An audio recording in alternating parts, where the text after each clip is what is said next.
Aujourd'hui, vous allez apprendre à ne pas faire de compromis. Oui ou non, telle n'est pas la réponse. Vous devez prendre du recul face à l'injonction. 5 techniques simples et très progressives vous sont proposées qui vous permettront de ne plus vous retrouver dos au mur. Dans une première étape, vous pouvez commencer par exprimer votre ressenti. Ce qu'on vous dit vous inquiète, dites « je suis inquiet ». Ce qu'on vous demande vous surprend, dites « je suis stupéfait ». En commençant votre phrase par le mot « je » et non par le mot « vous », vous rendez votre réaction objective sans accuser votre interlocuteur. Vous vous êtes donné le temps du recul et vous avez mis votre interlocuteur devant les conséquences de sa demande. Dans une deuxième étape, vous pouvez aussi utiliser la technique du miroir. Il s'agit ici d'être descriptif et non analytique. Vous devez répéter exactement la demande sans rien y ajouter. Très important, gardez une tonalité neutre et exprimez-vous sous forme de question. Ah!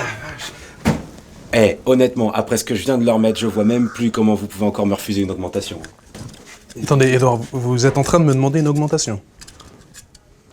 Oui?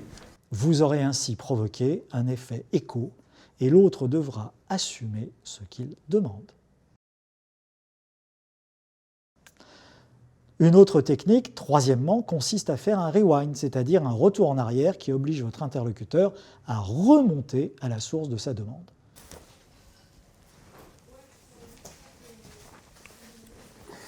Edouard, on va avoir besoin le mois prochain que tu penses à réduire les charges.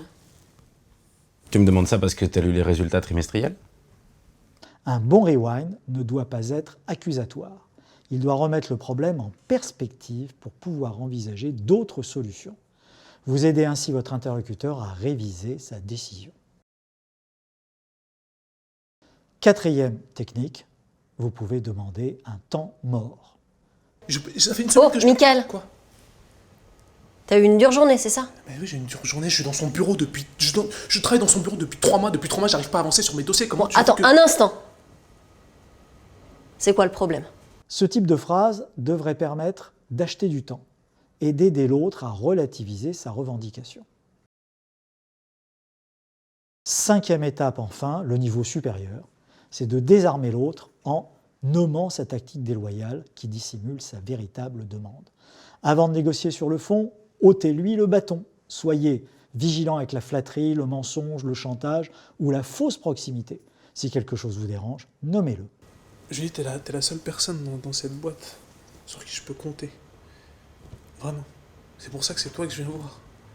Ouais, Mickaël, excuse-moi, je trouve ça un peu énorme ce que tu me dis. Je suis pas très à l'aise. J'ai la sensation que c'est pas forcément très juste et que t'es peut-être en train un petit peu de me flatter pour obtenir ce que tu veux. Nous venons de voir les 5 techniques utilisables. Vous pouvez les prendre indépendamment ou les combiner pour en décupler l'effet. Laissez-vous guider par la situation. N'oubliez pas que le but est de prendre du recul et de montrer à l'autre que vous n'êtes pas dupe.